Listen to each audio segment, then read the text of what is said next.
तारीख 7वें महीना में एक बच्ची की हत्या का मामला संज्ञान में आया था वहाँ के लोगों के द्वारा। और उस बच्ची की हत्या करने के बाद, बलात्कार करने के बाद उसको जलाने का मामला सामने आया था।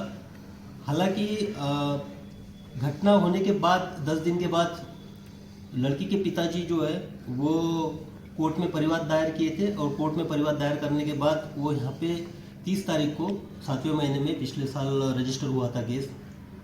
उसके बाद जब इस केस का अनुसंधान शुरू हुआ तो उसमें गांव वालों के डिफरेंट वर्जन्स आ रहे थे। इसमें क्लियरिटी नहीं थी कि एग्जैक्टली इस केस में हुआ क्या है। हालांकि लड़की के पिताजी द्वारा जो एफआईआर दर्ज किया था उसमें अभियुक्त के तौर पर राम पदार्थ का नाम दिया गया था कि इन्होंने उनके बच्ची की हत्या की और हत्या करके शव को जला के उस बॉडी को डिस्पोज ऑफ किया है।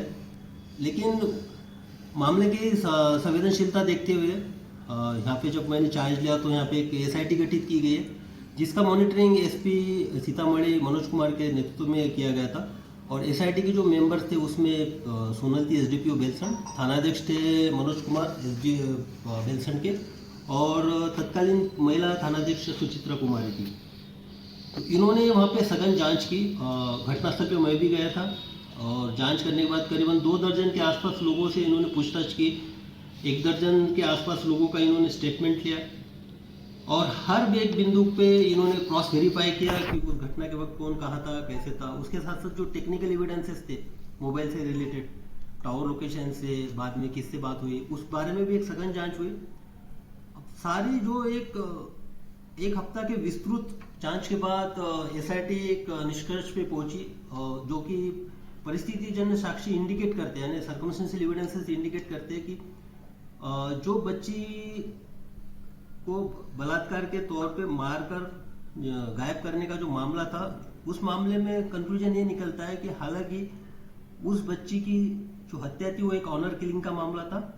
उसी के जो दादा थे राजकुमार, उनके द्वारा ही बच्ची को पीटते हुए और गला दबाते हुए विटनेसेस ने भी देखा है। उसके बाद ये हुआ कि आनंद फानंद ने, राजकुमार जो उसके दादा थे, हालांकि वो फॉर्मर होमगार्ड के जवान थे यहाँ पे, और मैं ये बता देना चाहता हूँ कि उन्हीं के बड़े बेटा की एक जो उसकी जो बड़ी बहू थी, उसका भी 1999 में ऐसा एक मामला आया था जिसमें उसको झोपड़े में जला देने की बात आ रही थी, और उसका भी कहीं पे अभी कोई रजिस्टर्ड नहीं है, उसमें अननेचुरल डेथ का केस भी नहीं है, ना एफआईआर भी नहीं है। उस बारे में भी पुलिस को निर्देश दिए गए कि देखेंगे पिछले केस को, उसमें क्या एग्जैक्टली हुआ था।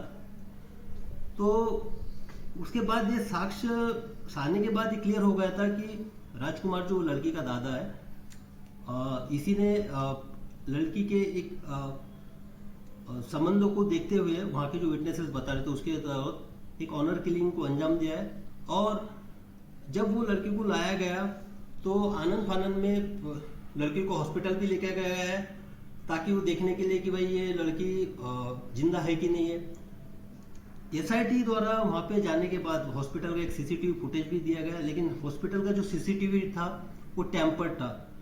स्पेसिफिक कुछ सेकंड्स का वो उसमें वीडियो उन्होंने दिखाया जिसमें कि वो गाड़ी पे लाते हैं 2 लड़के और ले जाते हुए। तो इसमें जो एक साक्ष्य को टेम्पर करने के, इसमें जो अस्पताल की भूमिका, जो हॉस्पिटल वहाँ पे जो भी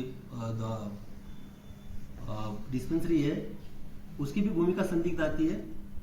उसके साथ साथ लड़की को जब लाया गया, उसके बाद जो डिस्पोज ऑफ किया गया, उसको नहलाया गया, बाद में उसको जलाया गया प्रॉपर तरीके से। वहाँ पे एक जो रिचुअल्स हुए उसमें भी लोग शरीक हुए, कपड़ा लाया गया।